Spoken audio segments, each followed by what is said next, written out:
I always vote. Yeah. Every 4 years I vote, but I only vote for the presidency because Yeah. that's how I've been programmed. I mean, the only thing that really matters anymore is voting for president, voting for what gets on television all the time. I really don't care about any of that other stuff. Right. And if it's not on the Daily Show, then it's not real. So that's about as political as So we you've get. probably never seen a subcommittee meeting. Can we speak in terms that I understand? Because a I don't lot know. of terms that are used in politics currently very much turn me off.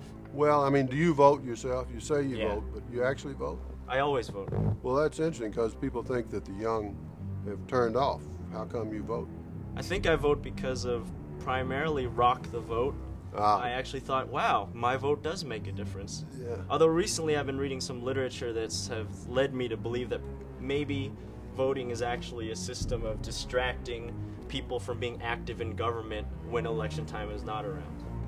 It's interesting. You just put it off until every 4 years and you Yeah. vote, and that's that. You can only care in November, and you're set, and trust the government to do its thing for 4 years. And I don't really feel like there's a lot of importance placed upon being active in the government in our daily lives. Right. I'll let you guys handle the war and all that, so that not only are we creating a lot of profit, but we're keeping it all in the control of the few. Right. You know what I'm saying here? Am I Yeah. rambling, man? Well, but you're young. You're entitled. No, but you know, back in the '60s, there were all these collectives, and people would get together, and we won't have any. Nobody's going to tell us what to do. We're all going to agree on everything together, and we'll just live in this blissful sort of innocence where nobody's trying to get over on anybody else.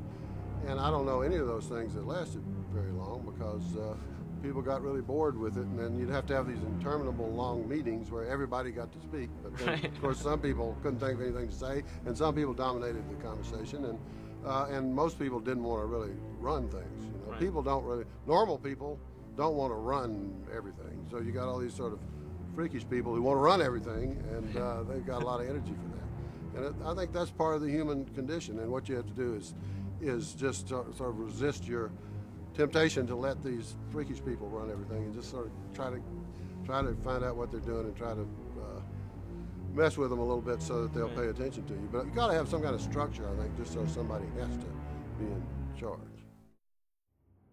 Well, you know, back when I was coming up in the days, I used to hear a lot of radicals say political power comes out of the barrel of a gun, based on all the gangsterism. But you that's always not got to gonna go remember, down though, now. you got to remember the gangsterism that this country is based on is still in effect. What do you mean the gangsterism that this country You know, is the way this based on? country was like thugged away from the indigenous peoples, the way people of color, black people, were brought here and forced to work. That's gangster. That scares me because I think that the answer to that will be something that will be so intense that we won't even be able to believe it's America. But if you have nothing, there's nothing else for you to do, so you don't really care.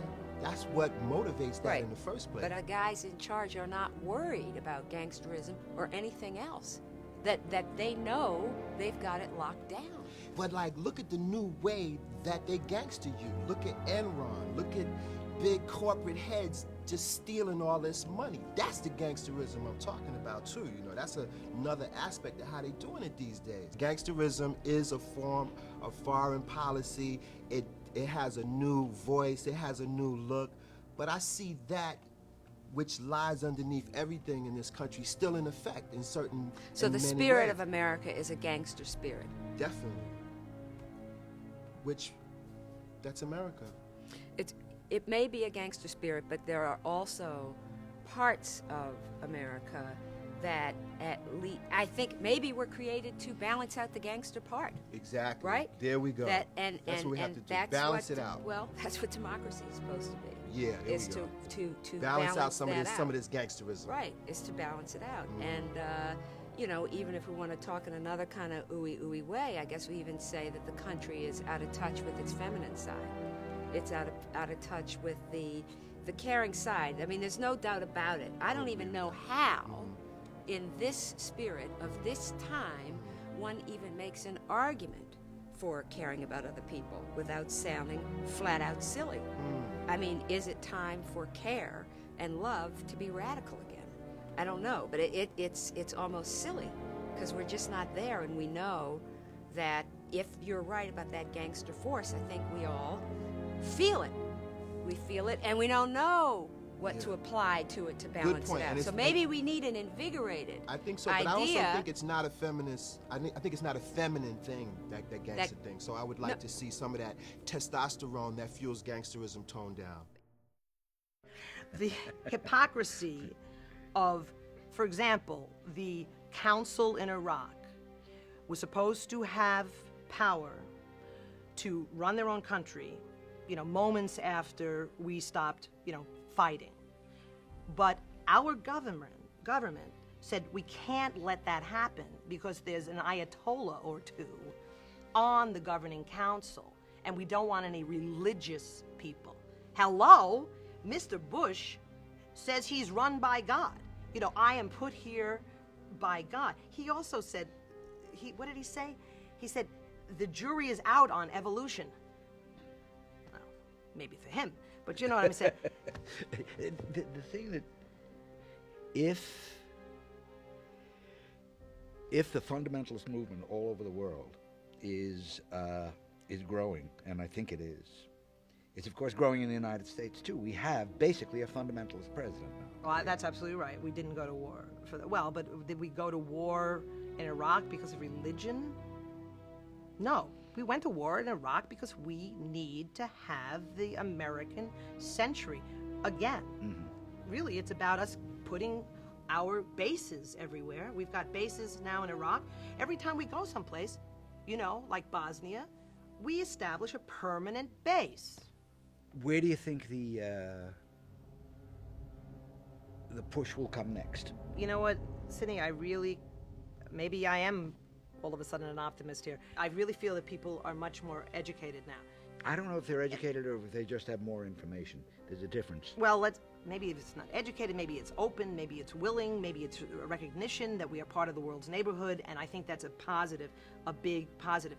But now I think things have to happen on a local level.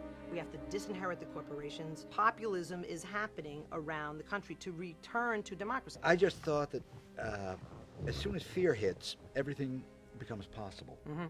And that, to me, that sense of fear, that sense of insecurity, is a source of great political strength to whoever knows it, how to use it.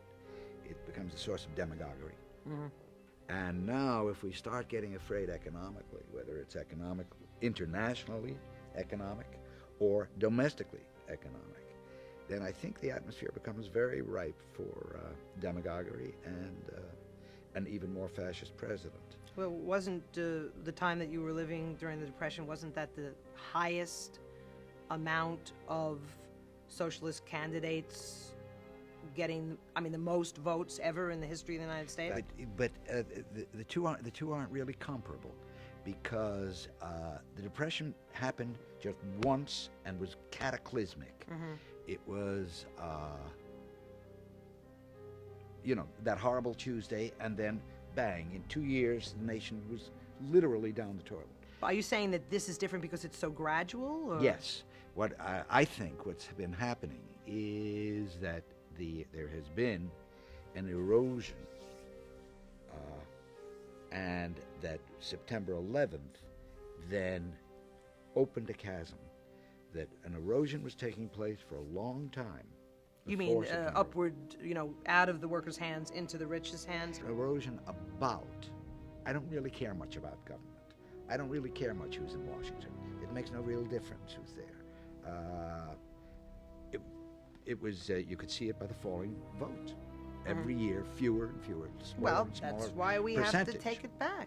Essentially, what I'm trying to say, Reno, is that I think there's been a slow disengagement by most Americans from the political process. But I'm trying to tell you that the electorate, the population, not just of the United States, but all over the world, are getting more politicized. And there are ways in which it is showing. TrueMajority.com, MoveOn.com, tons of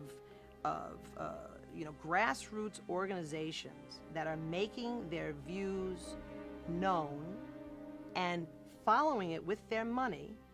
from the internet. Oh, you're such an optimist.